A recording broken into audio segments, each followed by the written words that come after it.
Thank you so much, Liane. Gracias, muchas gracias, Liane, por estas palabras tan amables y generosas de tu parte. Muchas gracias. Quiero también dar las gracias a Patricia Moselli por el gran trabajo de respaldo y de apoyo, por su fuerte voluntad en lograr realizar esta serie de seminarios web. Por tanto, muchísimas gracias, Patricia. Gracias a todos los compañeros del instituto, gracias a Nina y también a todo el personal. A nuestro Jonatino, vicepresidente del IVA, y de veras, gracias a todas estas personas por lo que han realizado. Es increíble.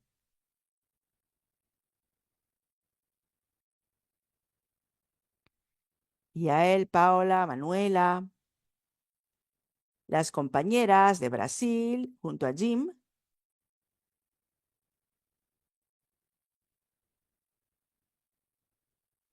de veras muchas personas que han contribuido al éxito de nuestro instituto.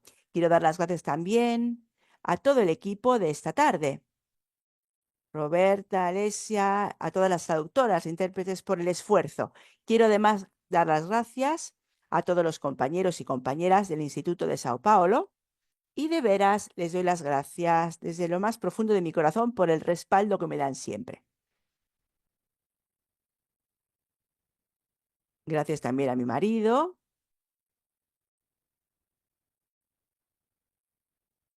que me ha ayudado de veras con la presentación en PowerPoint que he creado.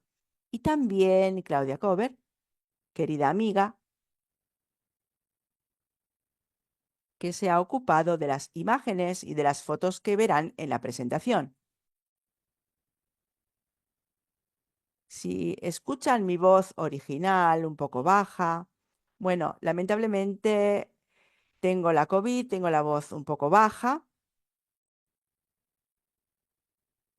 Éramos 10 en el BOT y en 5 nos hemos agarrado la COVID. Por tanto, tengo este problema, cada uno ha desarrollado síntomas distintos, yo tengo todavía un poco de problemas de garganta. Por tanto, gracias a las amables palabras de Liane, gracias a todas las personas que han contribuido y que contribuyen al éxito del IVA. Y ahora hablamos del tema de esa tarde. Utilizaré diapositivas, por tanto ahora voy a poner el PowerPoint. Concédanme un instante.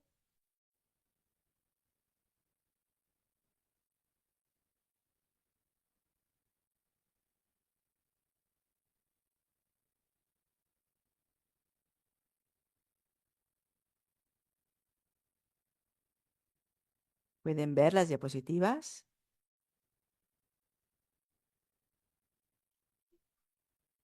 Muy bien. El tema que se me ha pedido profundizar para esta tarde es un tema objeto de estudios desde hace mucho tiempo.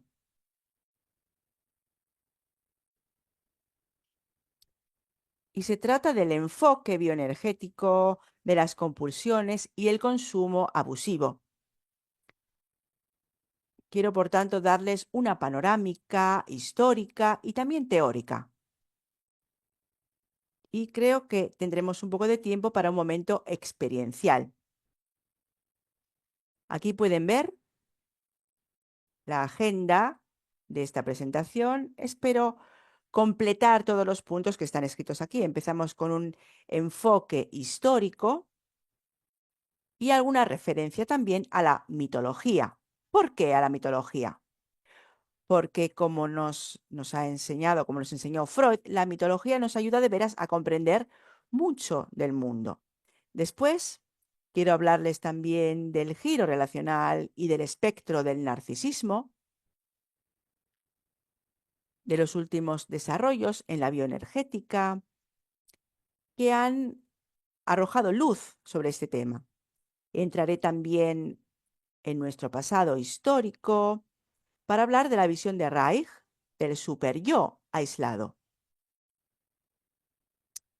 que está siempre presente en las principales dificultades vinculadas con las compulsiones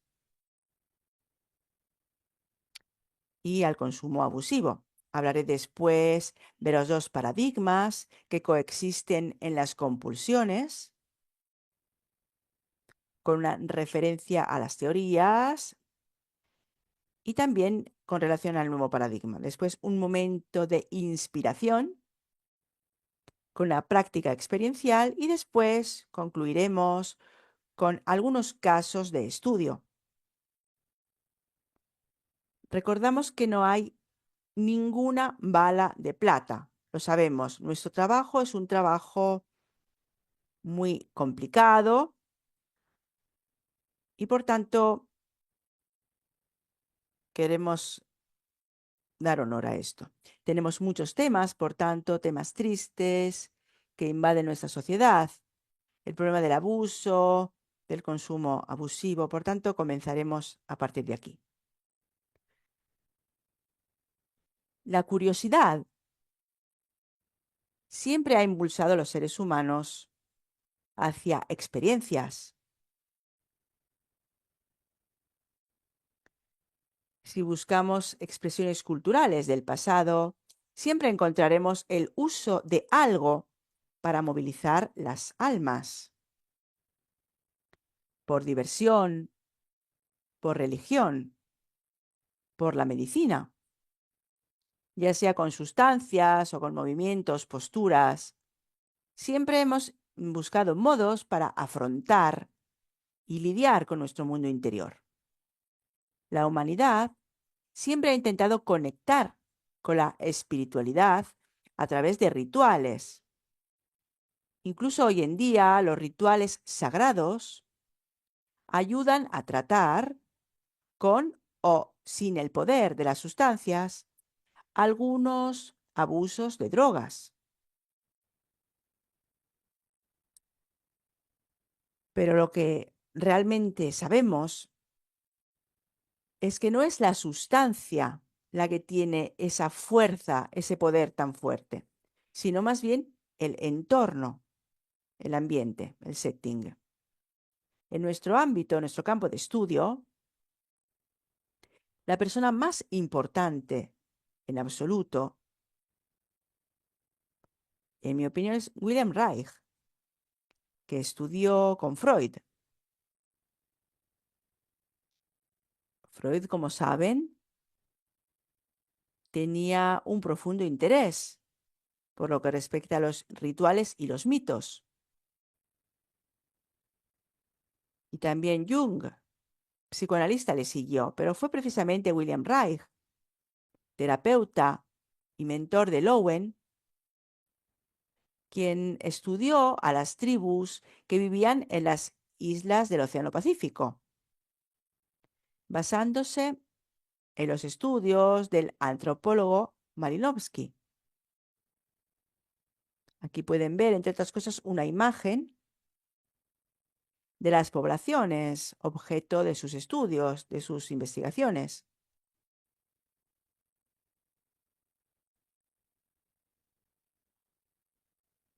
En aquel tiempo dijo, las enfermedades, como el alcoholismo y otras compulsiones, comenzaron a desarrollarse cuando aquellas comunidades tan pequeñas empezaron a entrar en contacto con las sociedades capitalistas que los rodeaban. Antes de aquel tiempo, los rituales siempre estaban presentes por diversión, se utilizaban cuando se comía, se bebía, siempre estaban presentes. En los momentos en los que aquellas poblaciones empezaron a comunicar con la sociedad capitalista, cambiaron. Cambiaron las tradiciones rituales, todo cambió. Cambiaron las comunidades.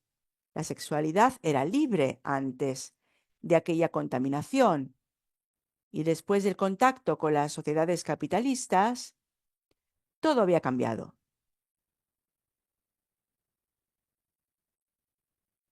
a nivel de agricultura, de matrimonio incluso. Aquel fue de veras el primer elemento que Reich había observado, que Reich observó. Por tanto, distintas tradiciones rituales, distintas posiciones, que después se han definido matriarcales o patriarcales. Las islas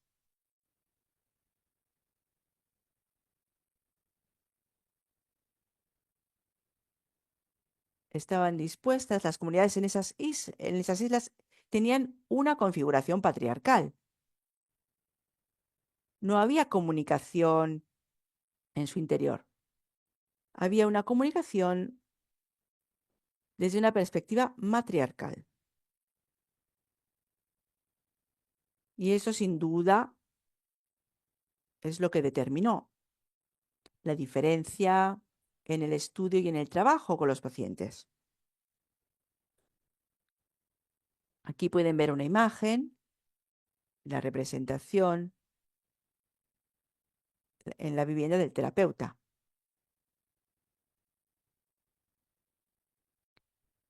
Al principio del psicoanálisis,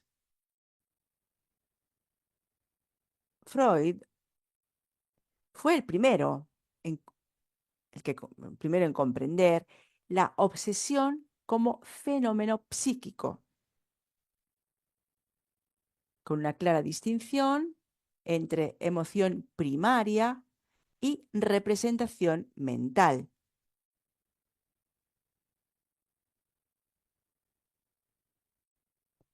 Pinel escribió de la neurosis rumiativa.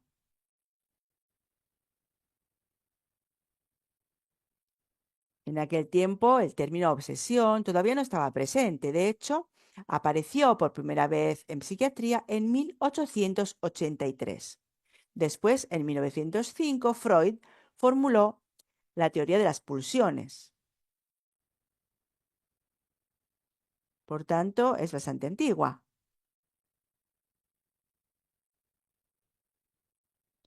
Pero siendo yo una persona ya no tan joven, me gusta mucho lo que se hizo hace muchos años. Después, en 1908, Freud se produjo por primera vez el tratamiento del hombre de las ratas. Y en 1913, Freud describió por primera vez la organización pregenital de la libido.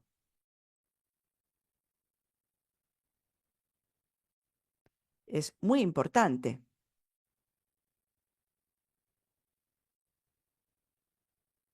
porque Reich escribió ampliamente sobre esto. Precisamente al principio de la vida, explica que los pacientes que habían tenido obsesiones y compulsiones, esto se derivaba de la fase anal del desarrollo de la libido. Por tanto, veamos cuál es la definición de Reich de la compulsión obsesiva. El pensamiento sigue caminos bien definidos y se compensa con una capacidad media de abstracción. Estos pacientes son muy inteligentes, excelentes como matemáticos en el ámbito de la informática, de la física. Pero algunas de estas defensas fracasan, fallan de vez en cuando y a veces surgen los impulsos originales. ¿Cuáles? Precisamente de esa fase del desarrollo de la personalidad. Por tanto, hay una falta de limpieza, despilfarro y también un gasto excesivo. Y después hay también una rigidez sádica, fría, inflexible. Y después el pensamiento rumiante, que aparece en la infancia. En la edad adulta, sin embargo, la persona, el sujeto, compensa esto en forma de ética o de encanto estético. Y en el trabajo, la capacidad productiva aumenta, pero obstaculiza la espontaneidad. Bueno, seguramente hay muchas personas que pueden incluirse en esta categoría. Podríamos ver también rasgos en nosotros mismos. ¿Cuál es la etiología de la obsesividad? En la teoría de las pulsiones de Freud, en este paradigma, la educación de los padres impone un super yo primitivo y muy rígido, un yo incapaz de procesar la agresividad y de lidiar con las contradicciones.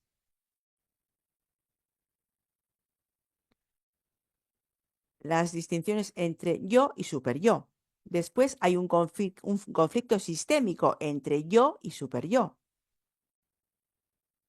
entre la vida y la muerte. El pensamiento reemplaza las acciones. La espontaneidad desaparece y revela la frialdad. De hecho, él hablaba precisamente de la obsesividad, de los rasgos obsesivos, que vemos también en el ámbito del trastorno narcisista.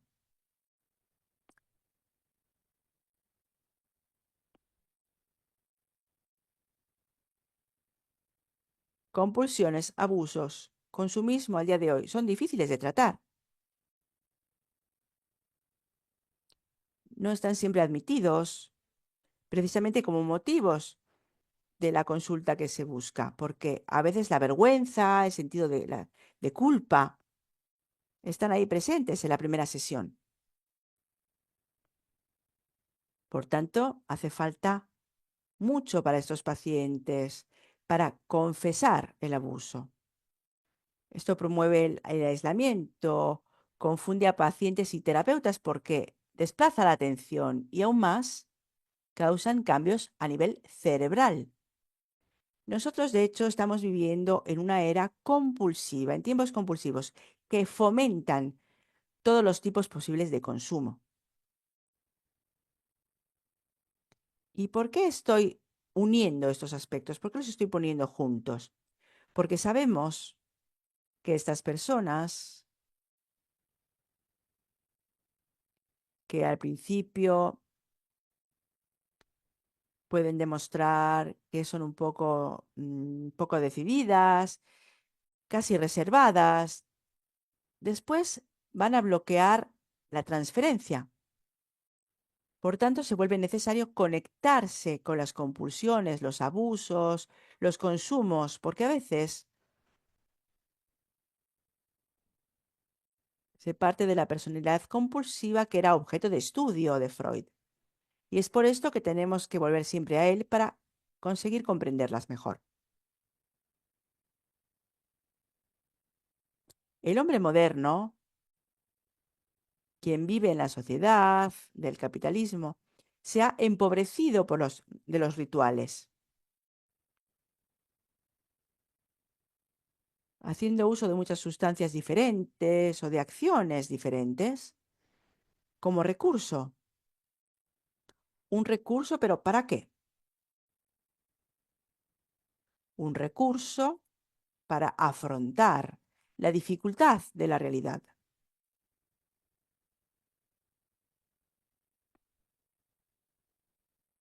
Por tanto, aquí vemos las compulsiones. Las compulsiones comienzan precisamente como una especie de diversión. Este uso que tal vez se hace por celebrar por la noche, después que se utilizaban en los rituales, empiezan a convertirse en un recurso. Por tanto, vemos el ejemplo del ritual, que después se transforma en la persona que empieza a beber sola. Al principio, sin embargo, los rituales eran útiles, aunque no fueran necesarios. A medida que se convierten en un recurso, se vuelven necesarios, se convierten en un hábito y después se vuelven un vicio.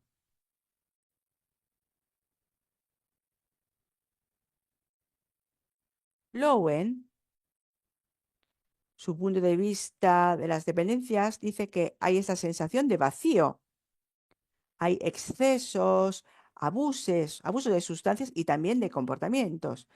Hay una falta de enraizamiento, hay falta de agresividad, falta de conexión. Y esto después lleva a la depresión dentro de este organismo. Lowen nos dice que las tendencias escapistas son muy fuertes en nuestra sociedad. El uso generalizado de drogas y alcohol, especialmente entre los jóvenes, es prueba de ello. Creo que los jóvenes recurren a las drogas porque no pueden hacer frente y afrontar toda la sobreestimulación, la hiperestimulación a la que están sometidos. Las drogas y el alcohol, por tanto, proporcionan una manera de escapar de una situación intolerable. Lowen dice también una cosa muy interesante, vinculada a los hoteles, que son un poco todo incluido, ¿no? Que parecen un paraíso para las vacaciones. Nos dice, de hecho, que este tipo de vida era tan poco realista, porque es una buena vida, pero más que nada es una apariencia en vez de una verdadera alegría. Nos dice, de hecho,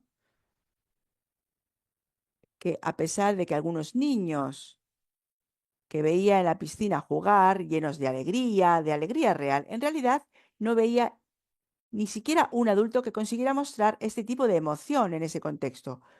Por el contrario,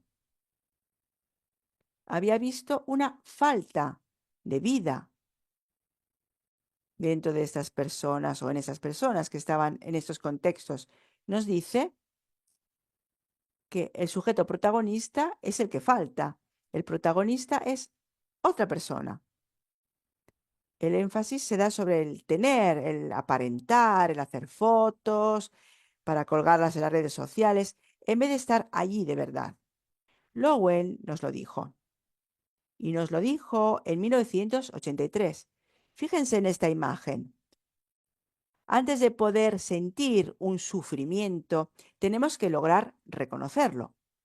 Tenemos que reconocer, por tanto, el abuso de drogas, de alcohol, el abuso también alimentario, el abuso de Internet, de los trastornos de la conducta alimentaria, las compras excesivas y todas las compulsiones también sexuales. Fíjense en este hombre tan fuerte en esta imagen. Aquí lo llamamos vigorexia. Strengthenexia se llama también. Para poder afrontar también el problema de la anorexia. Y todo esto, todas estas cosas que vemos, las podemos llamar prótesis para conseguir manejar y soportar la realidad. Son recursos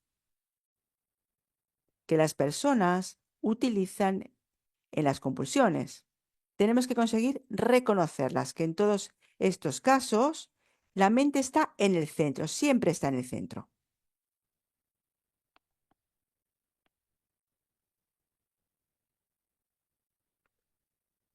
Y quiero presentarles otro mito. Un primer mito que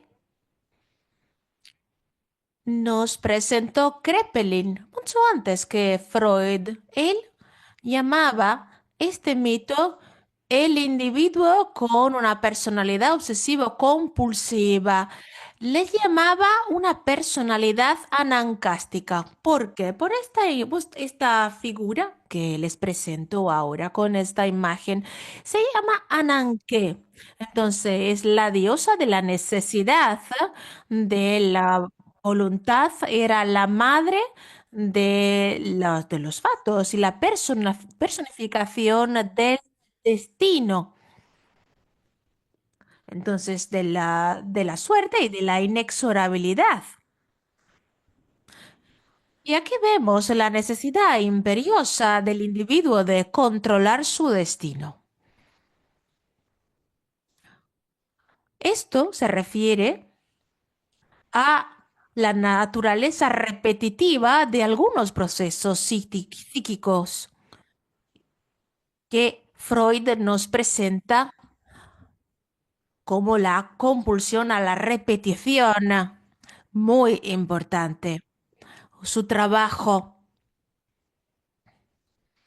en ese sentido sobre la repetición, la elaboración, que escribió en 1880. Entonces, también Freud usaba la mitología griega como inspiración para, digamos, nombrar muchos problemas de salud mental. Aquí los tenemos, por ejemplo, tenemos a Eros en Anke. Fuer- Fuerzas opuestas, entonces tenemos a Eros lleno de alegría, el dios del amor y del deseo, que representa la libido, entonces la gran fuerza que Freud introdujo y nos presentó, comprendiendo que nosotros éramos mucho, mucho más que nuestra mente racional. Eros y Ananke se convirtieron en los padres de la civilización humana. La personalidad anancástica a principios y Eros en un segundo momento. Entonces son como los lados, el lado de la luz y el lado oscuro de la fuerza, digamos. Eros te empuja hacia los otros, mientras que Anankés es todo lo opuesto. Podemos decir que nuestra sociedad moderna intenta evitar cualquier tipo de dolor. Por lo tanto, el amor ahora lo hemos vaciado de esta parte. El amor ya no tiene transgresión, hay una trascendencia en estos tiempos compulsivos. Eso tiende a o suele prevenir cuando tenemos personalidades que organizan, digamos, los pensamientos demasiado. Entonces, la racionalidad, en este caso, se considera más valiosa en nuestra sociedad, sobre todo en el mundo occidental. Las sensaciones, los sentimientos, las intuiciones, simplemente eso de escuchar, de jugar y soñar. Estas son capacidades que estamos perdiendo. Y la verdad que lamento decirlo, nuestra sociedad ya no le da valor, no evalúa y no valora estas habilidades. Ahora les presento la teoría del cosmos. Entonces, el huevo primordial, una idea muy interesante que tenemos en este caso, cuando intentamos comprender que Anaque y Cronos eran los hijos de Gaia. Gaia es la diosa de la Tierra, representa nuestro planeta, que sería la Tierra. Entonces tenemos Tetris e Hidros, que es el agua. Aquí tenemos todo nuestro planeta y Gaia tuvo dos hijos, Ananke y también Cronos, que es el dios del tiempo, pero también la máquina del tiempo, el tiempo que no se puede parar, el tiempo que continúa, que como se comiera el alma de los seres humanos. Perfecto, pero no es solo esto, no son solo cosas malas, malas noticias. Tenemos también que observarlo desde un punto de vista positivo. El caos, perdón, lo escribí en portugués, no importa. A ver, caos es la fuerza que siempre intenta comer a la tierra. Pero ahora tenemos a la serpiente que representa la transformación, que representa la medicina, la terapia, la cura, cosas que necesitamos muchísimo. No es una coincidencia, evidentemente, pero acabo de notarlo y es por eso que lo puse aquí en la parte derecha de la diapositiva. Nuestro símbolo, el símbolo de la bioenergética, pues está dentro de un huevo, realmente como representación de la vida. Y dentro, vemos dentro,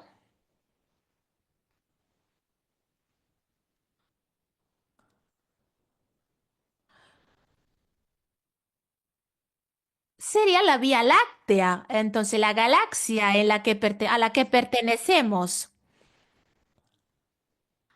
Son todas las estrellas, digamos. Aquí como si estuviera un pequeño planeta aquí dentro, en este huevo. Me encanta este símbolo, me parece maravilloso. Y Reich también lo estudió en sus libros, en particular en los últimos libros acerca del origen de la energía y del cosmos. A ver, sigamos con nuestra presentación. Cuando seguimos con nuestra presentación, entonces podemos encontrar el momento que estamos viviendo, que en la bioenergética llamamos el cambio relacional, el espectro del narcisismo. Nuestra comprensión de, de los estadios de desarrollo ha cambiado. Ahora tenemos una comprensión mucho más amplia de estas fases y eso se debe a muchos investigadores que han analizado, investigado el desarrollo del niño con, digamos, de manera muy detallada. Entonces, Lowe presenta este espectro del narcisismo dentro de este nuevo paradigma del psicoanálisis. A principios, esto era. Entonces, todos que se formaron, evidentemente, vieron por lo menos una vez esta línea del tiempo que tenemos del nacimiento hasta los 4 años, la fase de Edipo y todas estas fases que nosotros vivimos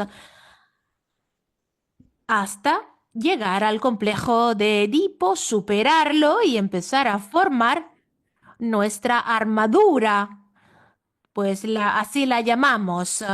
Reich la identificó como armadura durante la Primera Guerra Mundial. Entonces, esta línea del tiempo ha progresado, ha evolucionado, porque esta lupa ha aumentado la comprensión, digamos, las fases iniciales del desarrollo.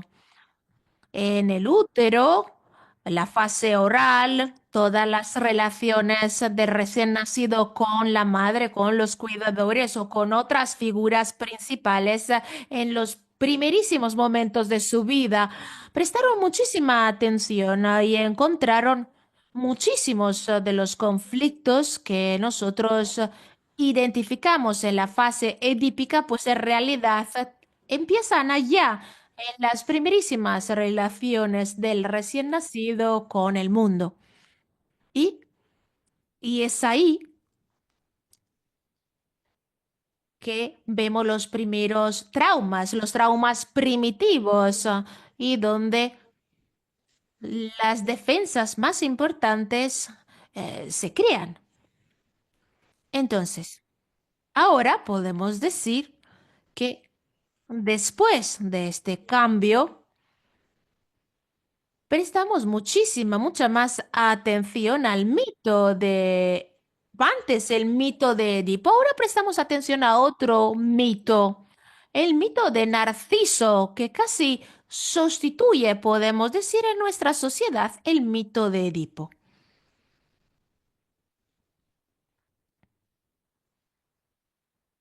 En la era preindustrial,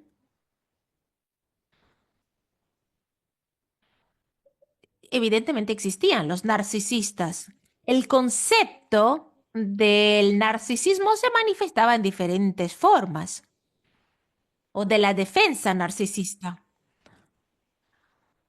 Digamos que las imágenes sustituían los sentimientos, o pensar o actuar, pues se transformaron en, digamos, sentimientos de defensa, y pensar era una manera para evitar de pensar o de actuar, y eso de actuar nos ayudaba a aliviar las obsesiones del pensamiento. El cuerpo era como una cáscara vacía, era una máquina hambrienta de repeticiones, de hábitos que intentaba ocultar nuestro vacío existencial.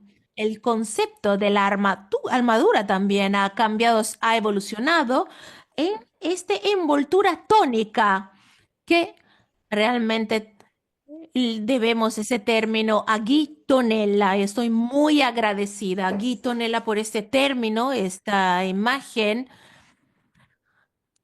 que él presentó con Skinigo, con muchísimos otros.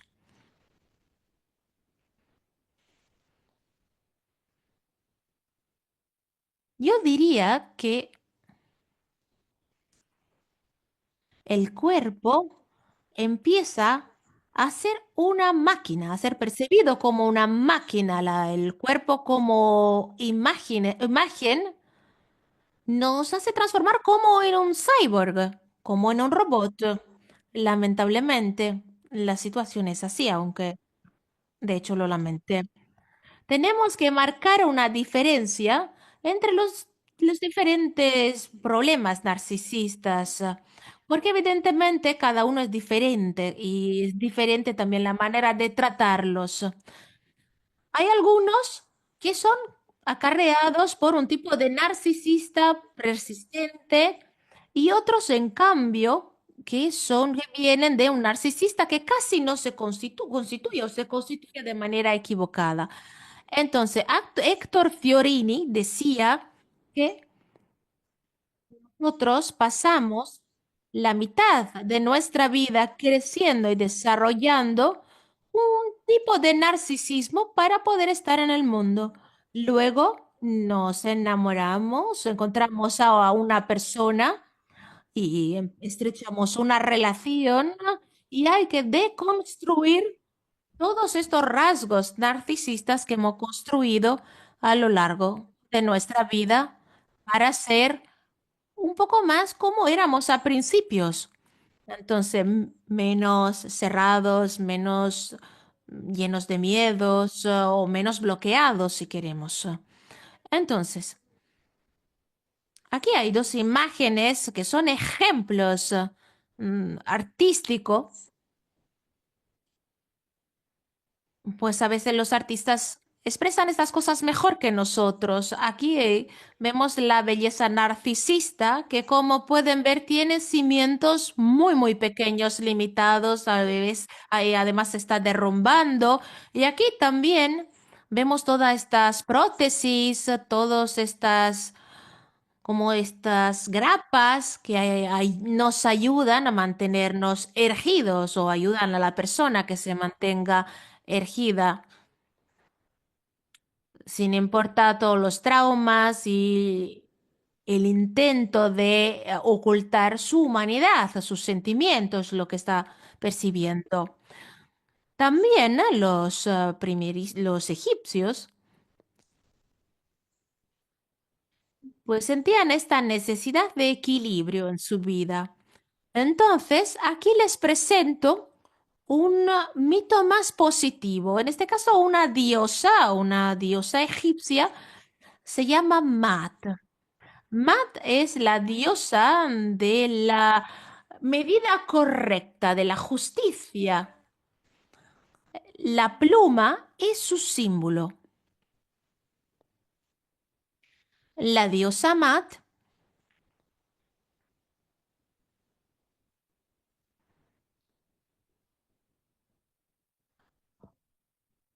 es una, digamos, una contrarreacción a Ananké.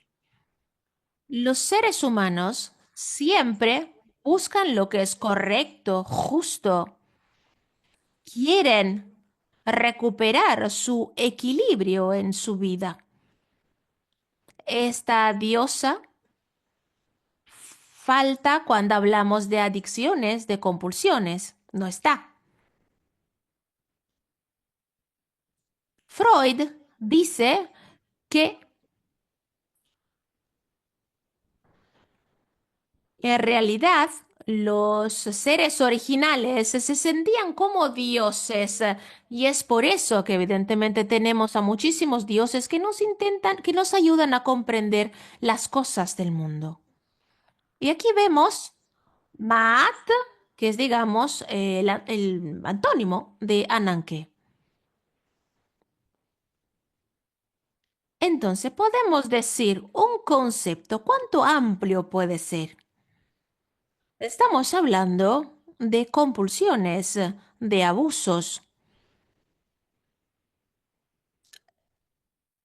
Y siempre encontraremos en estas personalidades algunos tipos de estructuras, digamos, o estructuras más rígidas o más blandas, en algunos casos condiciones límite.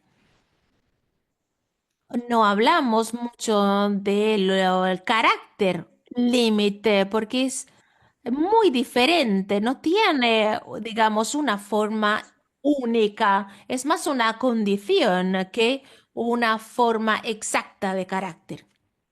Y ahí encontramos los rasgos impulsivos, rasgos narcisistas y rasgos también bipolares. Y por supuesto, trastornos obsesivo-compulsivos.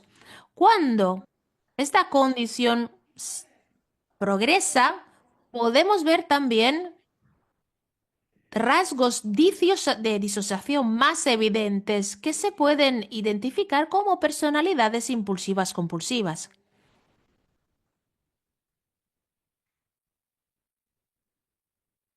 Mm, olvidé decir, tenido que decirlo antes, que parte de nuestro grupo, hay un grupo de estudio muy importante sobre las compulsiones y ahí Mara Cheroni, que estará con ustedes en el próximo webinario, pues justamente se ocupa de esto. A ver, aquí me paro un momento simplemente para hablar un poco más de este tema. Entonces, Mara Cheroni, Priscilla Leitner, Michelle Parlac. Ellos son parte de mi grupo de estudio sobre las compulsiones y juntos nosotros comprendemos que las personalidades opuestas siempre tienen una manera compulsiva de hacer las cosas. Entonces nosotros pensamos y escribimos un artículo acerca de esto donde proponemos a que podemos llamar estas personalidades impulsivas compulsivas. Esta pluma era un regalo de una paciente,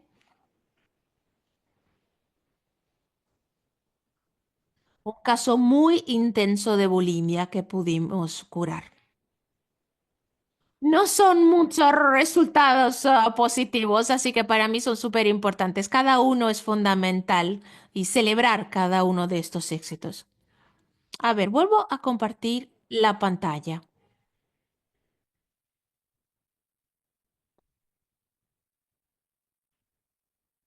Entonces, ¿este concepto cuánto amplio puede ser? Si es demasiado amplio, evidentemente no nos ayuda mucho. Entonces,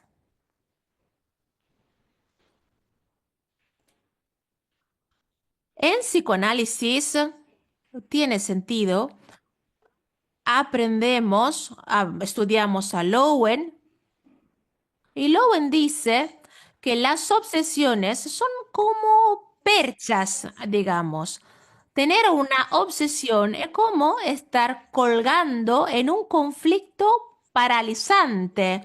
Las obsesiones son diferentes de las depresiones y se presentan como un contacto disminuido o digamos de los pies con la tierra. Esta imagen es un cuadro de Dalí, es una imagen maravillosa, mientras que el dibujo es un dibujo muy claro, excelente de Lowe.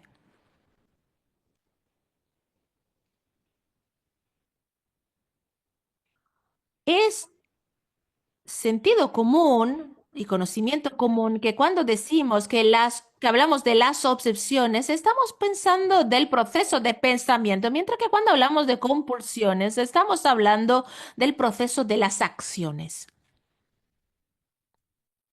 Por otra parte, de todos modos,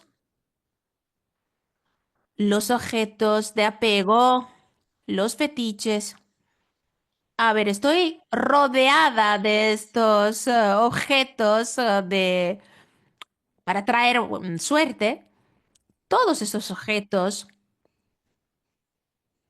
también para las personas que realmente no tienen obsesiones, en realidad esos objetos son maneras para darle un cuerpo material a algo que nosotros tenemos en nuestra mente.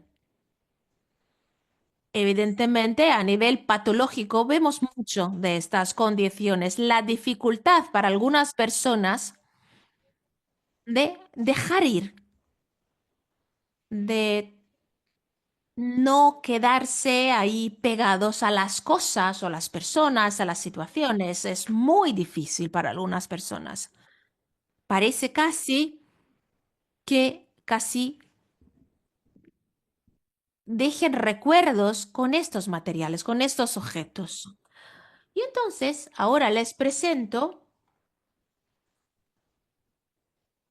la diapositiva que me parece la más preciosa de todas. En este caso, esta imagen representa a Shiva, el dios de la espiritualidad. En este caso, con los pies encima de Dala, que es la diosa de la tierra. Esta es una espiritualidad enraizada. Y Lowe dijo, nosotros los seres humanos somos como los árboles. Crecemos, pero depende de nuestras raíces, si son fuertes o no. Si quitamos un árbol de la tierra, es como, digamos, tener una espiritualidad sin una abstracción, sin vida. Tengo que decirles que mis pacientes, a ver, mis pacientes son mi pasión, pero mis pasiones, no pacientes, son el arte, la literatura, pues la psicoterapia, por supuesto, y también el movimiento. Empecé el análisis bioenergético muy pronto, en los años 70. A ver, aquí termino un momento con la condivisión para seguir diciéndoles que estaba estudiando, enseñando William Reich en la universidad en aquel entonces y me quedé impactada por la conciencia social de Reich. Realmente hay una frase que dice que casi no puedo repetir. La repito continuamente. Él dice que cada sociedad crea el tipo caracterológico y las necesidades para mantenerse.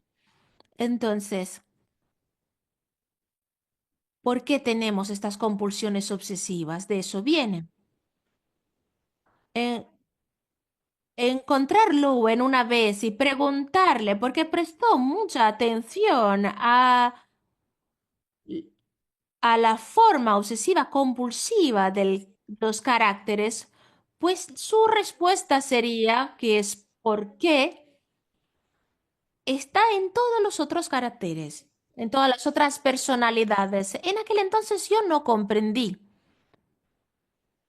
pero ahora debo de reconocer su visión profunda y la verdad que le debo,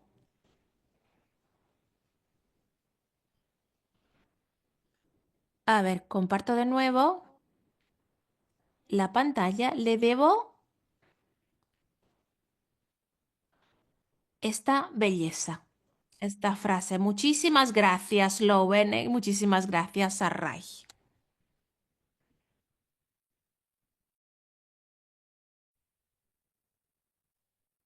Y ahora continuamos.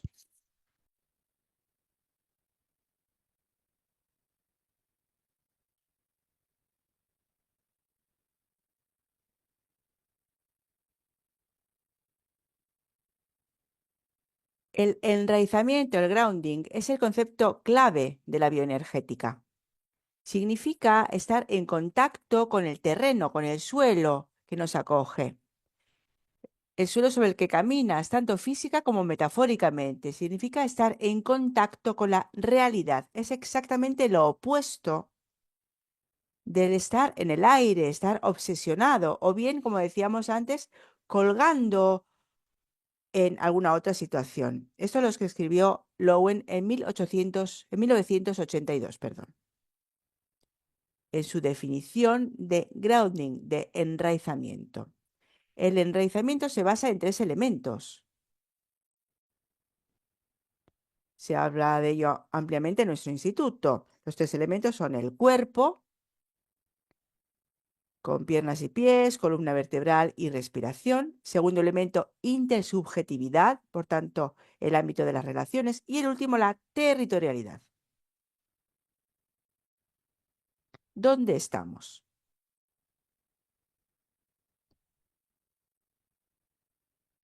Creo que esta es una de las contribuciones más importantes de Lowen, en mi opinión. Habla de obsesión en su definición, de enraizamiento, que es muy importante. Ahora intentemos prestar atención a los distintos puntos de vista o paradigmas que existen en el psicoanálisis, porque en la bioenergética seguimos estos paradigmas. El de Reich, de Freud.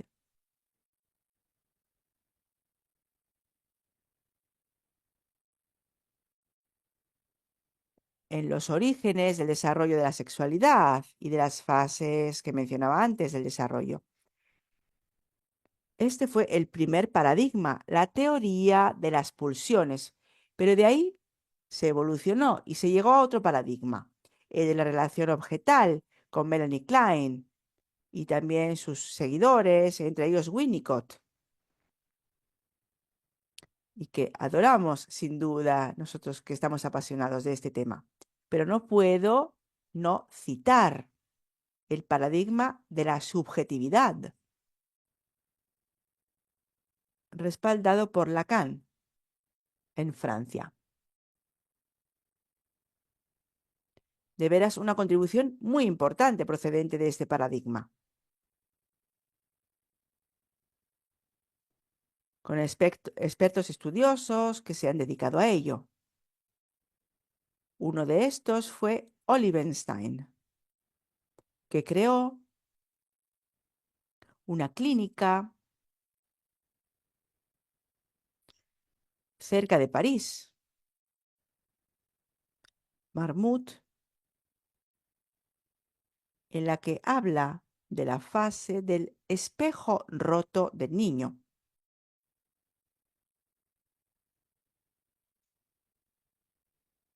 donde se halla el conflicto del desarrollo, y donde hay muchas personas con dependencias, de sustancias, con adicciones. Después, lógicamente, también el concepto del skin ego, que fue introducido también en nuestro concepto de análisis bioenergético.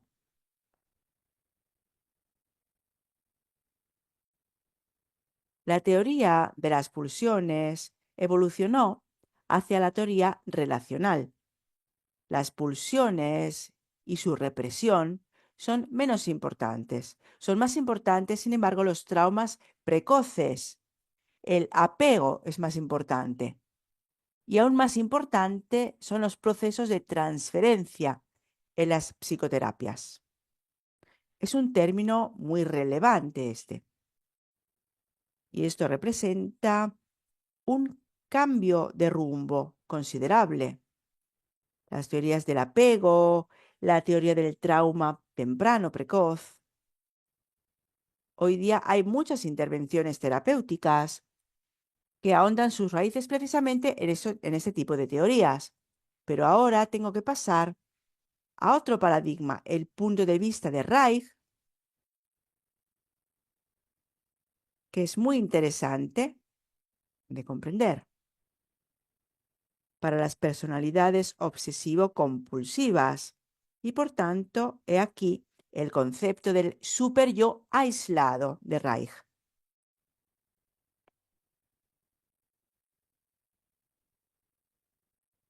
Reich escribió sobre el carácter impulsivo y sobre cómo la educación de los padres puede determinar defectos de la formación del yo y del superyo del niño, que resultan estar trastornados de alguna manera.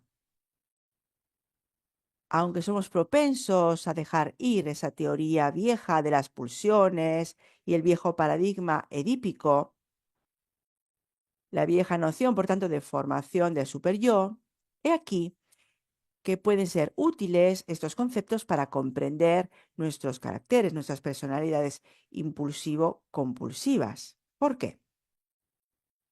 También las neurociencias hoy día lo han comprendido. La teoría de Reich sobre el yo de los pacientes impulsivos pone en relación precisamente la ambivalencia y la falta de control con una paternidad desorganizada que lleva a la formación de un superyo aislado. A nivel cerebral, se nota que el paciente impulsivo con adicciones a sustancias tiene una menor expresión en los lóbulos prefrontales respecto al cerebro límbico y reptiliano.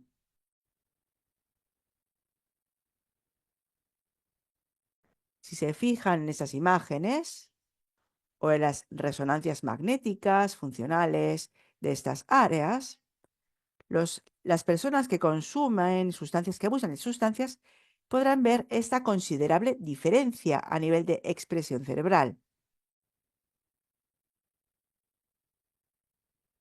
Por tanto, ¿qué es esta paternidad desorganizada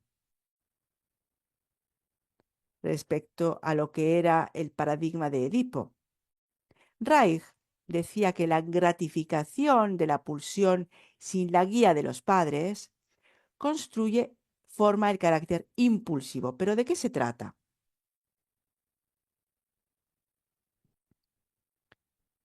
Lógicamente son comportamientos incorrectos, equivocados del niño, a falta del padre, de la madre, del progenitor, que llevan a ese comportamiento disfuncional y que pasa desapercibido.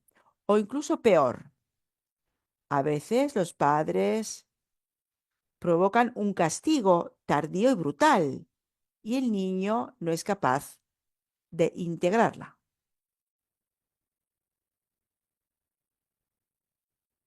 Por tanto, hay un castigo, pero el niño no es capaz de utilizar la lección que se deriva de ese castigo.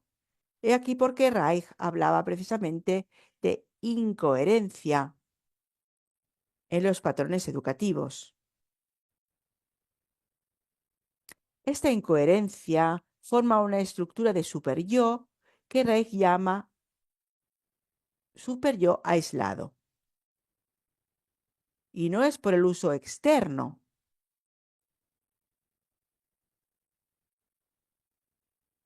No ayuda.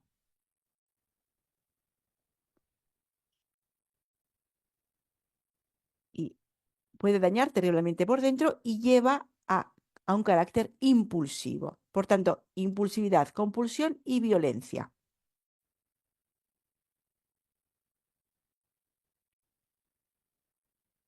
Son resultado de ese superyo aislado.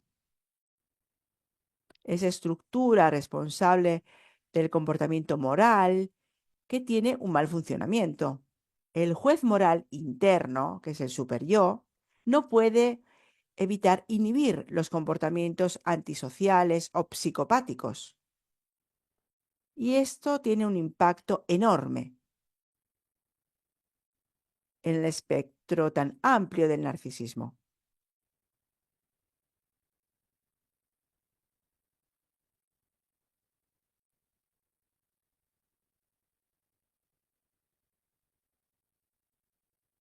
Quisiera añadir todavía una cosa que casi me estaba olvidando de comentar. Cuanto más se avanza en este espectro, por tanto, de la personalidad rígida, narcisista, al borderline, al psicopático, al paranoide, por tanto, aquí en el espectro narcisista, cuanto más se avanza en este espectro, más las respuestas dadas son primarias y las defensas son más primitivas. William Reich, en sus primeros escritos, propuso que el carácter impulsivo, exento de grandes incoherencias, a nivel de educación de los padres, desarrolla un superyo aislado. Se trata precisamente de una estructura responsable de aquel comportamiento, esa conducta que puede llevar a rasgos típicos de homicidas o sujetos, incluso jóvenes, involucrados en tiroteos violentos en los colegios, en las escuelas. Son muchos y graves los casos que manifiestan este tipo de compulsiones. Y ahora llegamos a lo que se llama skin ego, el yo de la piel, y la envoltura tónica.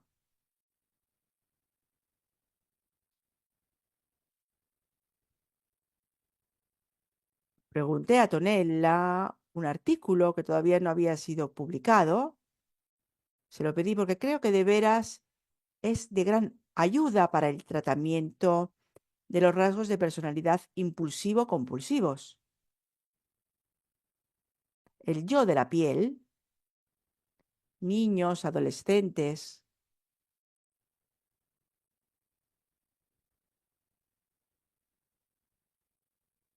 que no están protegidos por una buena relación parental, descuidados, objeto de descuido, en muchas situaciones desarrollan una coraza más débil, más frágil, que no puede evitar que entren impulsos y a los impulsos salir. Y precisamente esa estructura de defensa es la que llamamos envoltura desgarrada, rasgada. Esa envoltura que se ha desgarrado, se ha roto y ya no funciona. El contenido se escapa y los estímulos entran sin ningún filtro.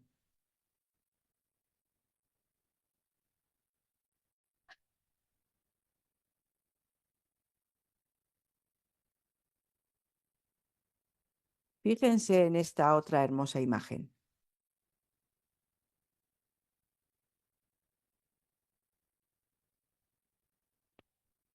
que da un toque de arte, de belleza a este contenido tan denso. Eso es un matiz. Fíjense que introduzco chispas de arte aquí y allá. Y aquí tenemos estas estructuras que vemos tan frágiles que no consiguen contener. Para hacer frente a estas ansiedades, para lidiar con ellas, el paciente impulsivo compulsivo construye defensas primarias que conocen la escisión, la fragmentación, la negación, la proyección, que puede ser completa o parcial, la introyección, también en este caso completa o parcial, la identificación proyectiva, completa o parcial, la soledad, el aislamiento.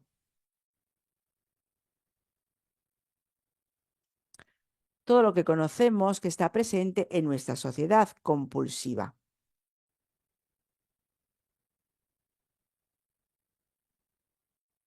Temiendo ser reemplazados por las máquinas, los individuos tienden a volverse inhumanos consigo mismos y con los demás. Esta es una frase de Byung-Chul Han, un filósofo coreano de nuestros días. ¿Cómo reparar, cómo remendar esa envoltura tónica desgarrada? Tenemos algunas respuestas para ello. Resistir al capitalismo límbico. Lamentablemente, esta tremenda era del capitalismo límbico.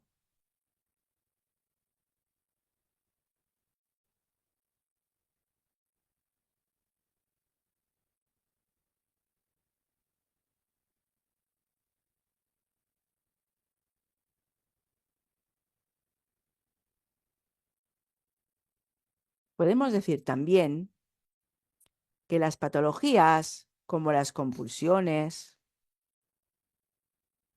la ortorexia son prótesis para afrontar esta realidad tan difícil.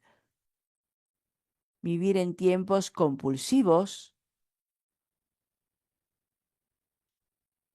e intentar preservar lo humano que hay en nosotros. Ese es nuestro deber. He aquí por qué tenemos que seguir haciendo investigación. Por tanto, he aquí que los dos paradigmas coexisten para explicar las compulsiones, la teoría de las pulsiones, la formación del superyo en el ámbito relacional. Joyce McDougall es un experto con una perspectiva muy interesante sobre la personalidad,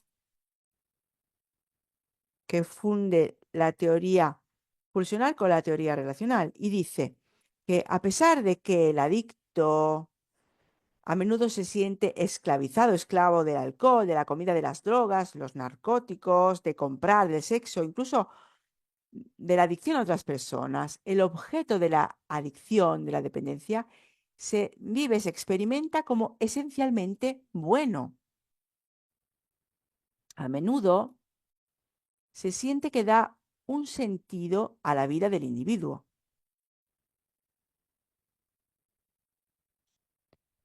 Este investigador australiano ha despertado un punto muy importante.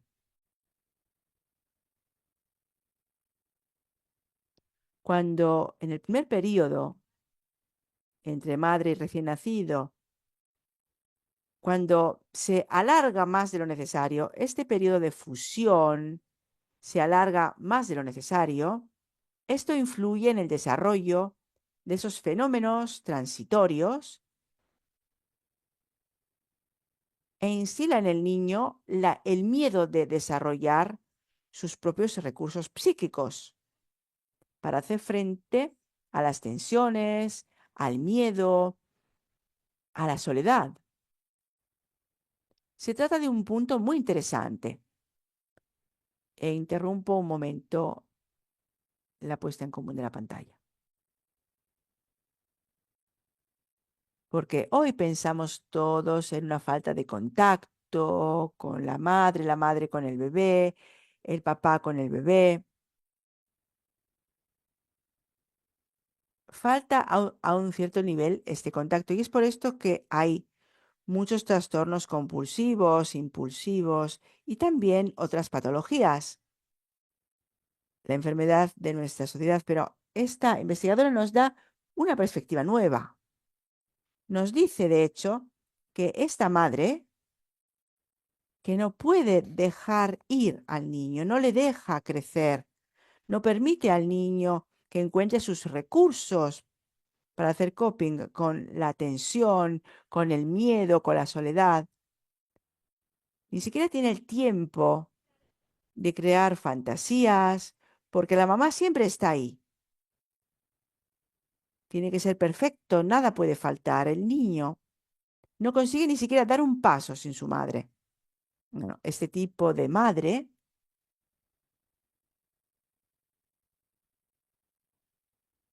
es muy difícil, porque es ella la que es la dependiente, es ella la que tiene la personalidad dependiente. Y por tanto crea una relación adictiva de dependencia con el niño. Y el niño, por tanto, con su presencia de cuidado, puede suceder también con el padre, porque también el padre puede ser el cuidador de referencia. Puede pasar esto. Si el cuidador no consigue ayudar al niño a crecer, porque el cuidador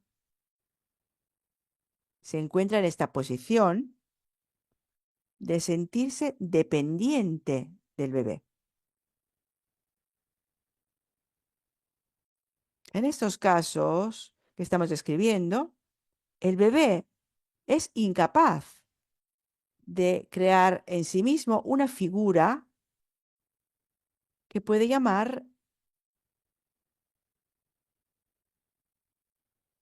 cuidador, una figura cuidadora. Por tanto, hay representaciones que el niño puede crear de la que es un buen desempeño. No consigue hacerlo, no consigue entender cuál puede ser un buen desempeño, porque siempre tiene que estar con mamá, con papá, siempre tiene que estar en brazos del padre o la madre. El niño, por tanto, no consigue entender qué es para poder crear la representación de una figura de cuidado en su mente. Y tengo que decirles una historia, quiero contarles una historia que contó Freud en el trabajo tan importante que hizo. Él en realidad seguía a una modista que trabajaba con él. Fue a casa de esta mujer para recogerla y la vio con un niño pequeño en la cuna. El niño en realidad podía casi hablar, estaba ahí, estaba de pie y estaba jugando con el hilo. ¿Y qué hizo este niño con el hilo? La madre tomó el hilo y dijo, bueno, ahora podemos ir. Y Freud le dijo, ¿pero por qué? Fíjate, el niño tomó el hilo y lo lanzó, este carrete de hilo, lo lanzó de la cuna. En vuestra opinión, ¿qué estaba haciendo el niño? El niño en realidad estaba representando con este objeto, este carrete de hilo, este objeto transicional, la recuperación de la relación con la madre que se había alejado, mantenía el contacto con ella. Fue el juego que el niño más adoraba, le encantaba este juego. Y sabemos por qué es importante para el niño conseguir desarrollar su objeto transicional en su mente, como en este caso con este carrete de hilo. Ahora volvemos a compartir la presentación.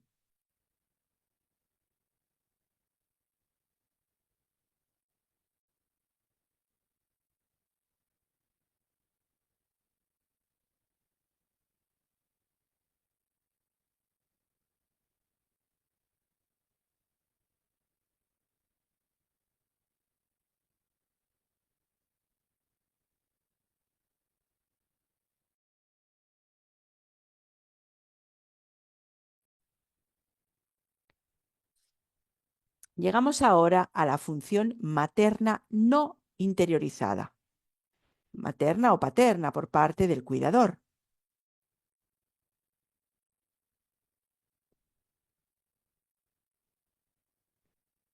El niño tiene el primer enraizamiento en el útero. En segundo lugar, encuentra el vientre de la madre, el regazo del padre también, el cuidador. Y esto va a formar el narcisismo primario. Es muy importante, precisamente para permanecer vivo. Nosotros lo sabemos, de hecho.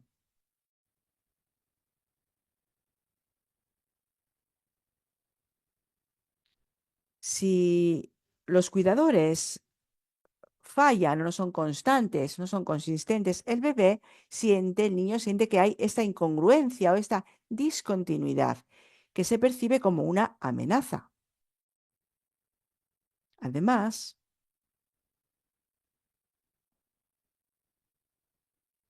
no es capaz, por tanto, de crear una representación interna de la figura de la madre o del padre.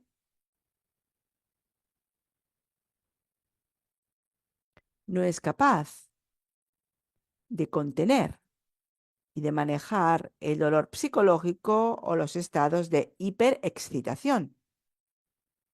El lugar donde se establece este pequeño yo se vacía. Se siente, por tanto, esa sensación de vacío.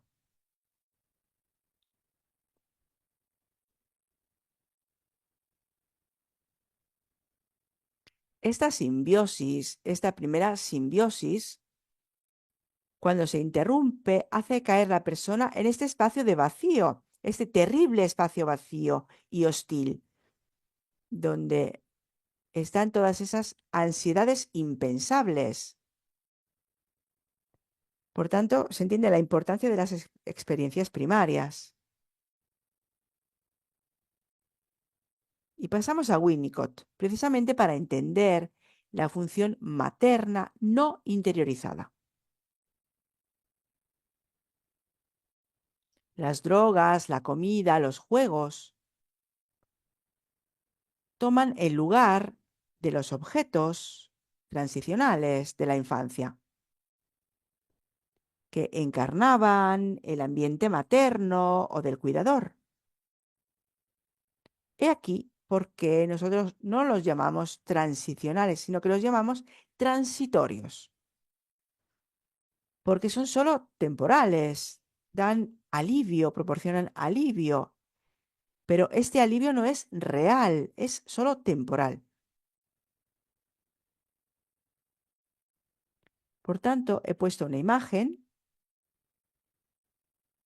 de Banksy. Banksy es un artista de la calle, es un pintor de la calle, que crea grafitis y ha pintado este niño que tiene una mirada muy triste. Y ha puesto junto a este niño cosas muy bonitas porque está jugando y lo describe así. Ha abandonado este niño los viejos héroes, las figuras masculinas, esos héroes, pueden ver, porque ahora el héroe es el cuidador. Y creo que esto es de veras muy interesante a tener en cuenta. Para nosotros, también como mujeres, que nos ocupamos mucho de cuidar, de nuestro rol de cuidadoras, el cuidar, ofrecer bienestar.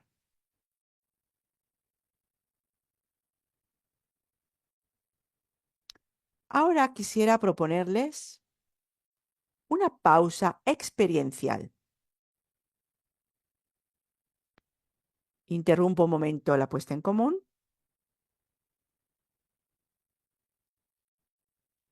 Dice que tengo tiempo.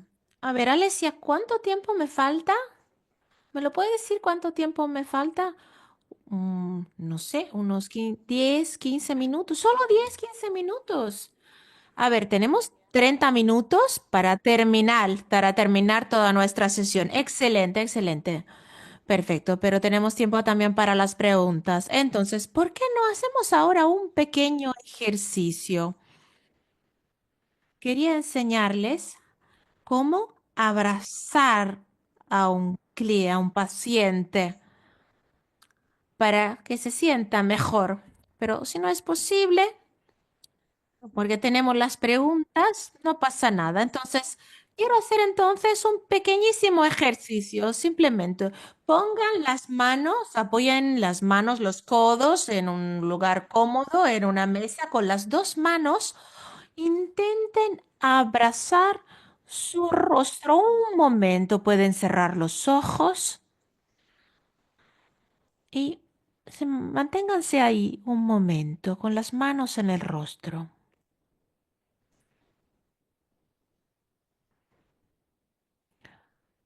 Sintamos el peso de la cara, del rostro que se apoya en las manos, en los brazos, el toque, pero sobre todo, dejen que el peso caiga en las manos. Vean cómo las manos les ayudan para que ustedes puedan relajar su rostro. La intención es muy importante en este ejercicio.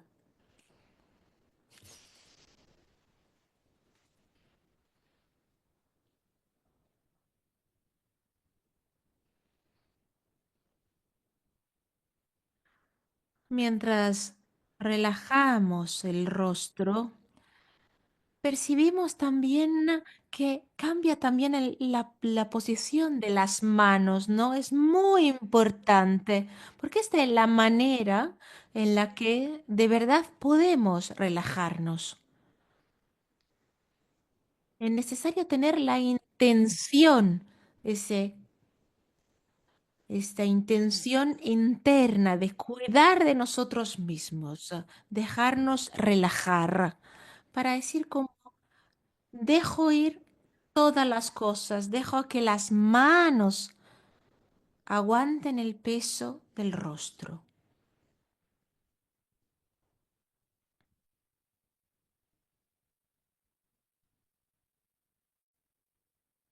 Solo pocos momentos, evidentemente. Es simplemente una demostración. No podemos, evidentemente, explicarles bien cómo funciona, pero realmente deben de confiar en su cuidador interno. Entonces, sigamos adelante un poco más con nuestra presentación, porque hay otras diapositivas que enseñarles.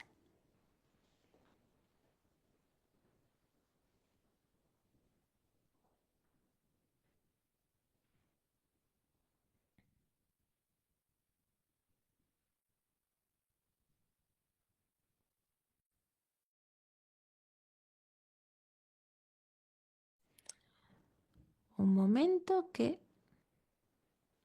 A ver, he perdido una cosa.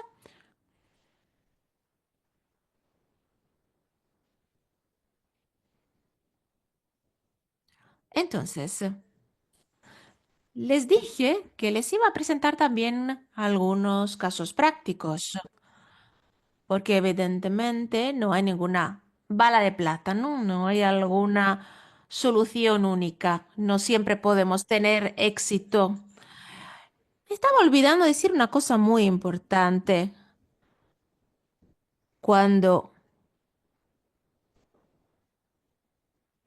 cuando les enseñé esta fantástica pluma de madera. Esta paciente tenía una compulsión muy difícil, un problema de bulimia. Había cambiado varios, por ejemplo, especialistas que se ocupaban de la voz porque tenía evidentemente problemas de gargantas por el vómito de la bulimia y pues tenía varios episodios de vómito por día. Ya había empezado la terapia y pues tuvo varios episodios más porque decía, pues en realidad, que estaba ahí en la terapia por su madre, no por ella. Así que noté que la verdad no podía hacer ese trabajo sola, tenía que trabajar en grupo. Y eso es lo que les recomiendo que hagan cuando tienen un paciente con compulsiones, tanto alcohol como drogas. No podemos trabajar juntos. Es muy positivo tener a alguien con el que compartir. Y en este caso era la terapeuta de la familia. La terapeuta de la familia colaboró conmigo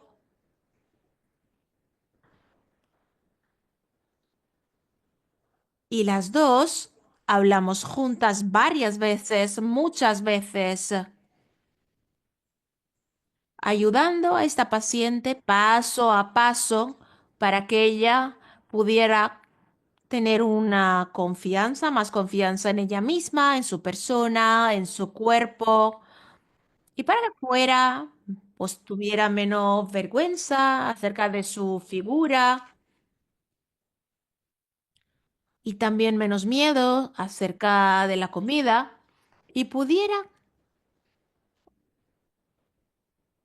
entrar más en contacto también, crear un contacto más intenso con su madre y eso también fue muy importante. Evidentemente la figura materna era realmente una figura problemática que hacía que ella vomitara.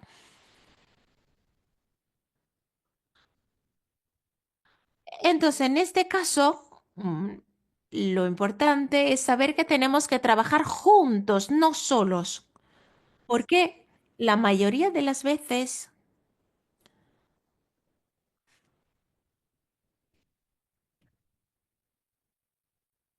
los pacientes no pueden mantener estos comportamientos y luego a veces tienen problemas de profunda depresión cuando no pueden mantener un comportamiento sano y nosotros tenemos que estar a su lado para ayudarles, para enseñarles que no es fácil, que es un proceso paso a paso, paulatino. Muchos terapeutas que se ocupan de abusos siempre deben de subrayar eso digamos, del progreso paso a paso. No es una cosa que se haga en un momento, que se concluya en un momento. Es una cosa que, pues, que se comprende, ¿no? Los alcohólicos anónimos dicen que yo estoy limpio, pero o tengo una adicción, que soy un adicto.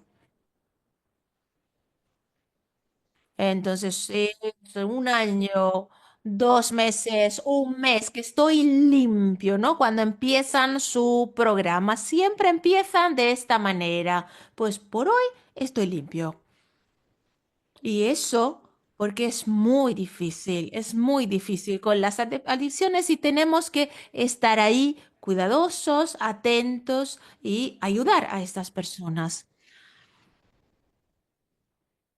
Entonces, quiero enseñarles dos testimonios.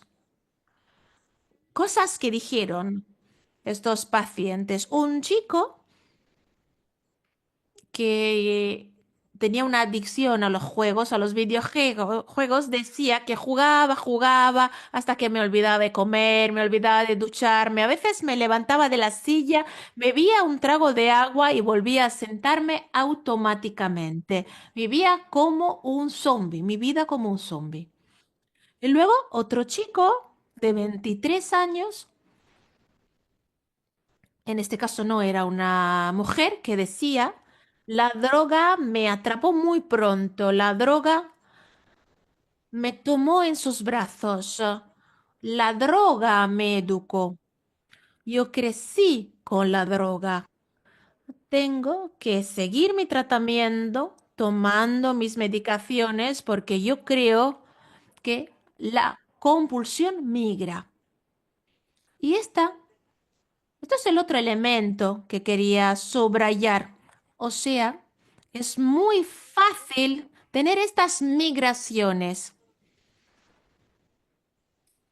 transferencias de las compulsiones, del objeto de la compulsión, pasar de uno a otro.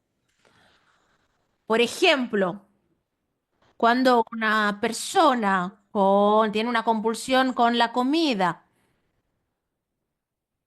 recibe un tratamiento, o por ejemplo, una operación, pues en este caso no es positivo, porque evidentemente pasa de la compulsión con la comida a la compulsión con el alcohol, por ejemplo.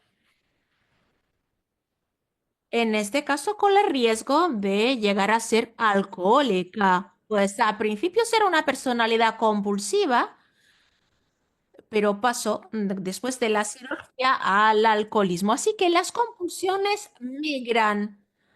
Leila, tenemos unos 5 minutos para dejar luego espacio a las preguntas. Bien. Tú dime cuándo tengo que terminar. ¿Quieres terminar ahora? ¿Hay algo más? A ver, solo una cosa más. Quiero simplemente, para terminar, enseñarles esta parte. Pues la parte que salto no es muy importante. Esta parte sí que es importante. Es otra obra de arte de Banksy.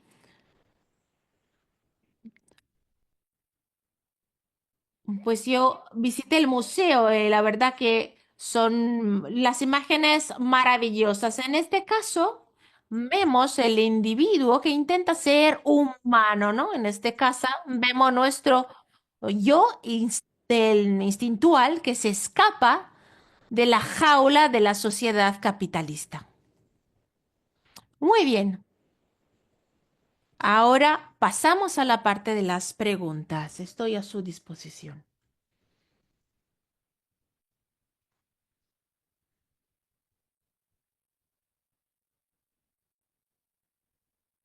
Ahora te veo, así que enhorabuena, Leila, excelente presentación. Muchísimas gracias, querida. Muchísimas personas, pues, querían recibir tus transparencias. No sé si es posible, pues, claro, podemos compartirla. Entonces, primero, ¿es posible definir de manera profunda las diferencias entre el ananke de la necesidad y la necesidad común, las necesidades comunes de la vida en su forma más genuina? Esta es la pregunta. Hay una pregunta muy amplia y excelente. Entonces, cuando decimos que hablamos de la vida común, digamos, estamos pensando evidentemente que la persona está viviendo bien, no sé, vive en una ciudad o digamos en una situación cómoda. Cuando en cambio hablamos de la Nanqué, no estamos hablando de una vida buena, estamos pensando en una persona que tiene una vida con problemas, perjudicada por sus compulsiones. Eso y evidentemente también la familia, los parientes, porque esta es una enfermedad que involucra a todas las personas alrededor de la persona con compulsiones, un sufrimiento muy profundo. Y es por eso que presente Ananke, porque en este caso no es un problema de la vida común.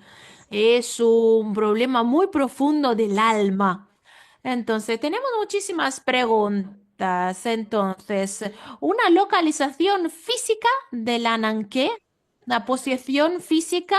A ver, ¿dónde podemos colocar la Ananqué? Pues en la mente. Me imagino, no sé, como, no sé, una diosa que tenemos aquí en nuestra mente. Sí, yo la pondría en la mente, seguro, en el cerebro. Bien, ¿podrías enseñarnos este ejercicio para confortar al cliente, al paciente? Sí, sí, sí, sí, lo hago siempre este ejercicio. A ver, ante todo deben de percibir si la silla es una silla cómoda. Antes de tocarles hay que perciban, es necesario que perciban, por ejemplo, que la silla es una silla cómoda, porque no tenemos que tocarles si no están cómodos, deben de ser conscientes de la silla, si la posición es cómoda, quedarse tranquilos, apoyados bien en la silla, ¿no? Deben de sentirse realmente cómodos y ellos mismos. Entonces, Lea, si la familia no quiere de ninguna manera acudir a la psicoterapia, ¿tú qué haces? A veces, pues, uso mis objetos de transición y esos objetos transitorios que tengo en mi sala para que, pues, sean como la madre, el padre, o no sé, un cojín para recrear la situación, como en una actuación, para vivir realmente en la vida real las cosas que están ahí, que es necesario expresar. Entonces hacemos como una actuación. Otra pregunta.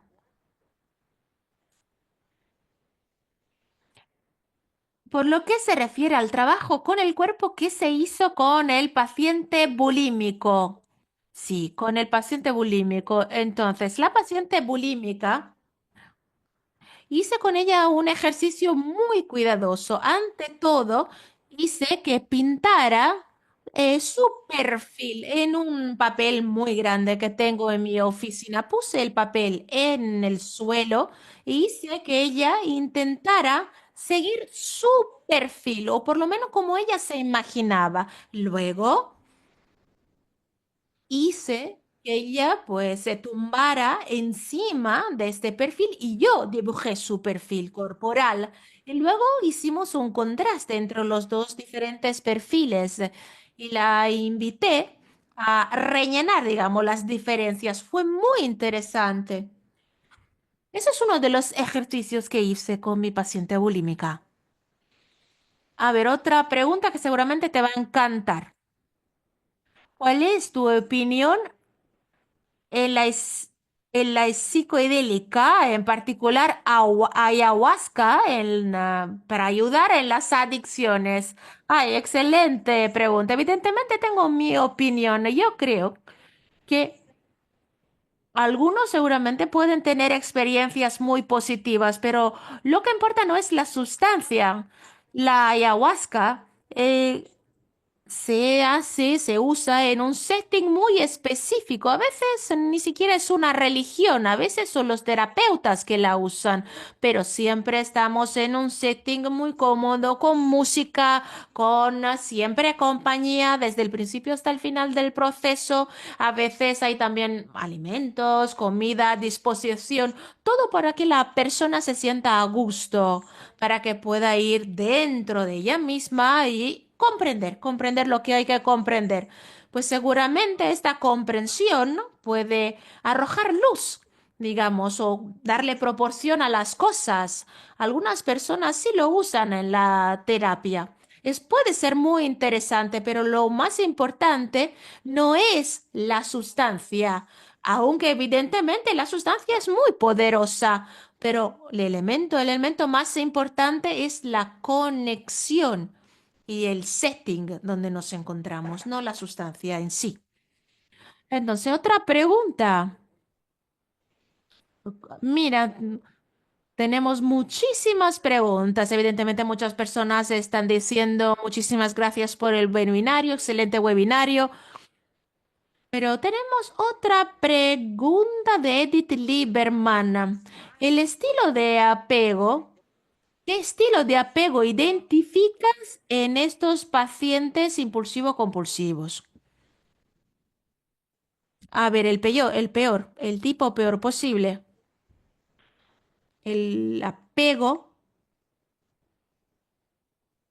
que no, digamos que no se desarrolla, que no permea, que hace que el niño no sea capaz de en- mantener o completar ese objeto interior que tiene. Hay tres formas de apego, ¿no? Ahora la verdad que no recuerdo las palabras, pero el tipo de apego, cuando la persona se vuelve atrás y la madre no está ahí, o que hay castigos y no guía o protección. Ese tipo de apego.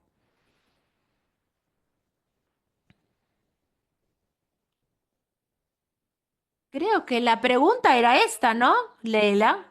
Pero muchas personas siguen diciendo muchísimas gracias, enhorabuena, has explicado todo muy claramente, muchísimas gracias por el webinario, les encantó el webinario. Me parece que terminamos con las preguntas. Muchísimas personas que están mandando su enhorabuena, fue realmente muy interesante. Enhorabuena. Me parece que has contestado a todas las preguntas. Sí, sí. Excelente, fantástico, fantástico, mejor para nosotras. A ver, estoy intentando mandarte algunas preguntas traducidas. Ay, ¿dónde? ¿Dónde me la... a través del WhatsApp.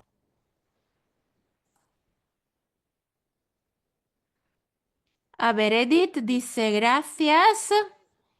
Ah, dice el apego desorganizado, disorganized, apego desorganizado. Ese era el nombre que estaba buscando, exacto. Apego desorganizado. A ver qué tengo aquí en el WhatsApp. Reflexionando acerca de la falta de desarrollo de este ego desgarrado, los tatuajes podrían ser una forma de compulsión también en la modificación del cuerpo. Sí, esta es la pregunta mejor. La pregunta sobre ayahuasca, la verdad que era más fácil. A mí me encantan los tatuajes, evidentemente, pero noté que las personas normalmente se hacen un tatuaje para ser vistas. A veces, a ver, hay una imagen. A ver, volvamos un momento a una imagen, a ver si puedo. Sí, sí puedo. A ver, volvamos un momento, solo un momento, a una imagen que me parece importante en este momento. A ver, todavía tengo otra pregunta, ¿eh? Un momento. Quiero enseñarles exactamente aquí, esta imagen a la derecha. No hablé de esta imagen antes. ¿Ven? Esta persona transparente que vive en este estado, en esta sociedad, no es solamente, digamos, la era del capitalismo líquido, es también la era casi de la niebla. Estamos perdiendo casi los perfiles, los contornos. Somos todos como este hombre, ¿no? Casi transparente, que casi parece como un hombre atropellado por un coche. Sí, sí, como un hombre atropellado por un coche. Entonces, los tatuajes, por algunos adolescentes, son una manera para marcar la diferencia o resaltar. para tener como una marca, para poder verse, ¿no? En esta niebla de nuestra sociedad. A veces lo hacen de manera muy difícil. A ver, a veces lo hacen con el cutting, con las autolesiones, porque necesitan el dolor, el sufrimiento para entrar en contacto con la realidad de su cuerpo. Pero las marcas son importantes. A veces las enseñan o las esconden, pero realmente eso es muy importante. Y los tatuajes igual, realmente son importantes en este sentido. Y la última pregunta, espero, creo, ¿usas tú y en qué caso la mindfulness y la respiración consciente, los ejercicios de respiración consciente? Sí, sí, sí, lo hago, porque fueron inventados por Reicher.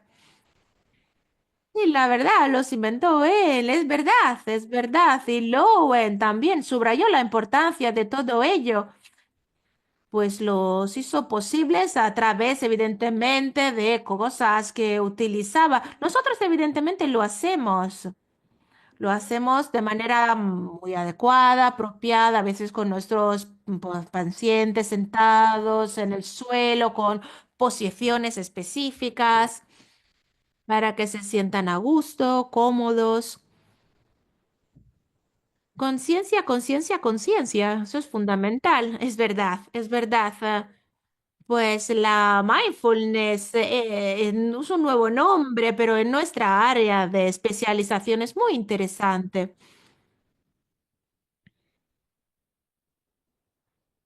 En la terapia cognitiva, hacen muchísimos ejercicios y dicen que lo han creado ellos, pero en realidad, si los analizamos, realmente son ejercicios de Lowen o de Reich modificados. Y es por eso que yo estoy luchando para que podamos tener este espacio como terapeutas bioenergéticos en la terapia de los abusos de las compulsiones, sin dejar todo en las manos de los terapeutas conductuales, porque nosotros sabemos cómo hacer de manera un poco más sutil si queremos, yo creo. Pero evidentemente ellos son fantásticos, no hacen nada malo, pero nosotros tenemos nuestros trucos. Leila, me parece que hemos terminado nuestras preguntas, así que quiero una vez más decirte que tu presentación ha sido fantástica, maravillosa. Yo estuve aquí todo el tiempo escuchándote. ¡Ay, fantástico! Muchísimas gracias. Y también la mayoría de los participantes están escribiendo muchísimas gracias. Su trabajo es tan importante. Enhorabuena, enhorabuena. Gracias, gracias. Y además muy clara en tu exposición, en la exposición de tus ideas. A ver, son décadas y décadas que soy profesora enseñante, así que es mi trabajo.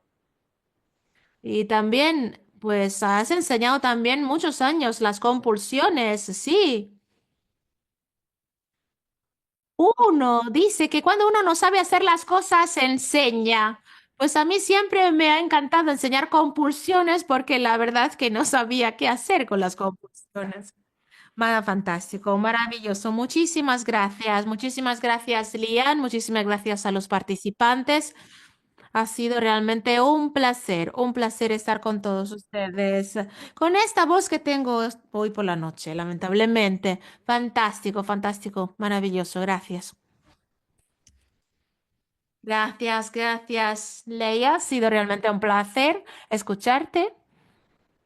Muchísimas gracias. Gracias, Alesia. Gracias. Y gracias también a nuestros compañeros de trabajo. Gracias a nuestros intérpretes. Al final, no sé si Lian, ¿quieres añadir algo más?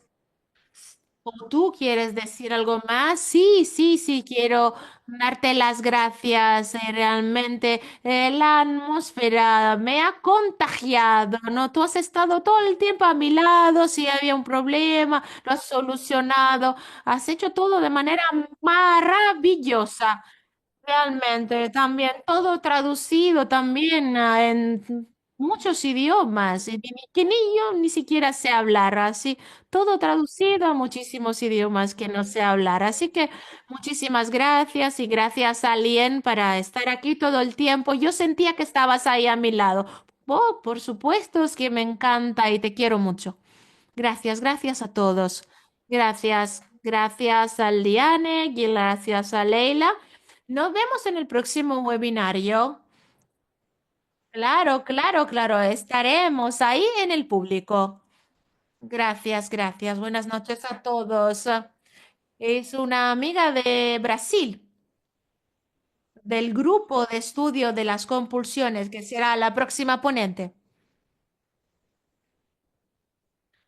Es Mara, Mara, Mara, sí, exacto. Mara, la próxima es Mara. Es fantástica, es fantástica. Les va a encantar. Gracias, gracias a todos y buenas noches a todos. Nos vemos pronto. Adiós, nos vemos pronto.